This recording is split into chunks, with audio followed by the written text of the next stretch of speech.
मरने के बाद आत्मा 13 दिन तक क्या करती है, ये वीडियो अंत तक जरूर देखना, क्योंकि 13वें दिन आत्मा के साथ क्या होता है ये बहुत कम लोग जानते हैं। जब इंसान मरता है कहानी वहीं ख़त्म नहीं होती। अगले 13 दिन उसकी आत्मा यहीं आसपास रहती है और अपने परिवार को देखने भी आती है। सोचिए, वो अपने ही घर में अजनबी बन चुकी होती है।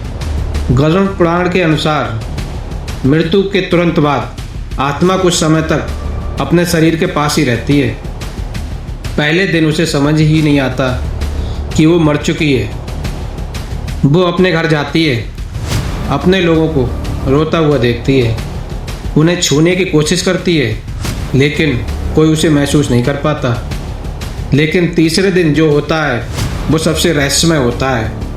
पहले 3 दिन आत्मा अपने शरीर के आसपास रहती है, इसलिए घर में दीपक जलाया जाता है।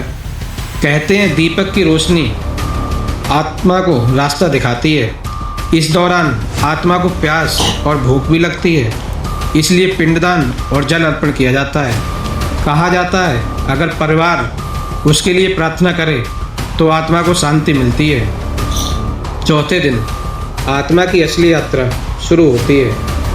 उसे अपने जीवन के कर्म याद आने लगते हैं। हर अच्छा और बुरा काम जिसे उसने कभी हल्के में लिया था, अब वही उसके सामने खड़ा होता है। गरुड़ पुराण में लिखा है, इन दिनों आत्मा को डर, पछतावा और पश्चाताप महसूस होता है। 11वें और 12वें दिन आत्मा को अगली यात्रा के लिए तैयार किया जाता है, इसलिए इन दिनों विशेष पूजा और हवन होता है ताकि आत्मा को सही दिशा मिले।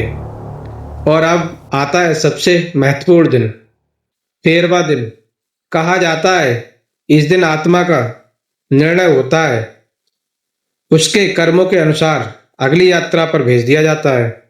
आवाज़ थोड़ी गंभीर इसलिए है, 13वीं का भोजन दान किया जाता है, गरुड़ पुराण का पाठ किया जाता है और ब्राह्मणों को भोजन कराया जाता है। कहानी यहीं खत्म नहीं होती। हम सबको एक दिन ये यात्रा करनी है, इसलिए जीवन में अच्छे कर्म करना ही सबसे बड़ा धर्म है।